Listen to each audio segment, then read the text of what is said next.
Het zit net echt huiswerk in, want het is straks vakantie. Dus dan vanuit de vakantie dan krijg je de bericht. Maar dat stiet ik al wel op het papier wat erin zit.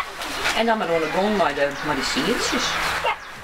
Wij hebben gewoon zo weinig mogelijk contactmomenten.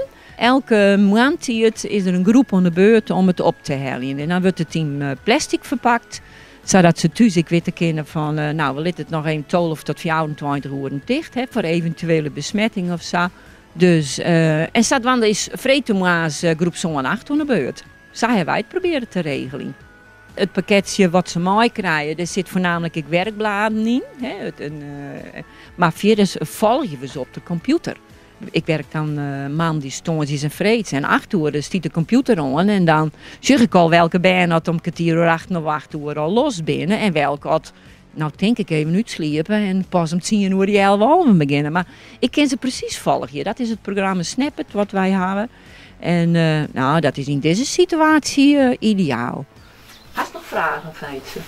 Nee, dacht ik niet. Denk je om een shuffle-knop? Ja. Sommige vierde die wil zeggen, maar dat is wel even heel belangrijk. Het is logisch dat bij het helemaal net even begrijpen dat ze ouders vregen. En voor ouders is het soms moeilijk om dingen uit te lezen. En dan is het antwoord Jan, nou dat kleer. En dan, maar dat is net echt van bijen. Dus dat is natuurlijk heel moeilijk om te zien hoe gaat het met de vorderingen. Dat is, als we weer naar school te gaan, dan zien we het echt zien. Als ze zelf op school weer gaan, hoe het dan gaat. We hebben nog 2 weken een mooie vakantie. En Atlanta werd wij ondervallen. Die had goed zijn. De baan had 2 weken vakantie. En de leerkrachten hebben ik 2 weken vakantie.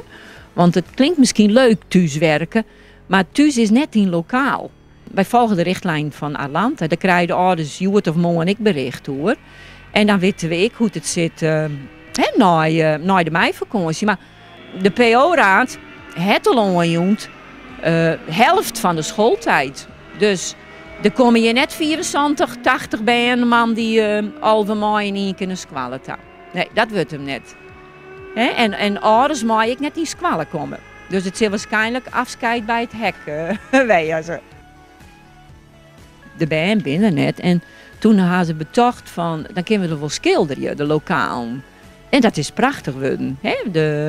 Alle lokalen hebben, de voorwand is al wit worden, zeg maar, of crème. En de achterwand is al geschilderd. En elk lokaal had een kleur gekregen die ik bij de Fjouwerhoeken jet. De primaire kleuren die ik op je logo zitten. Maar ja, dat betekent wel dat het een chaos in een lokaal is. En ja, dat moet voor halve mei alweer netjes te plak staan. Ja, het staat wanden.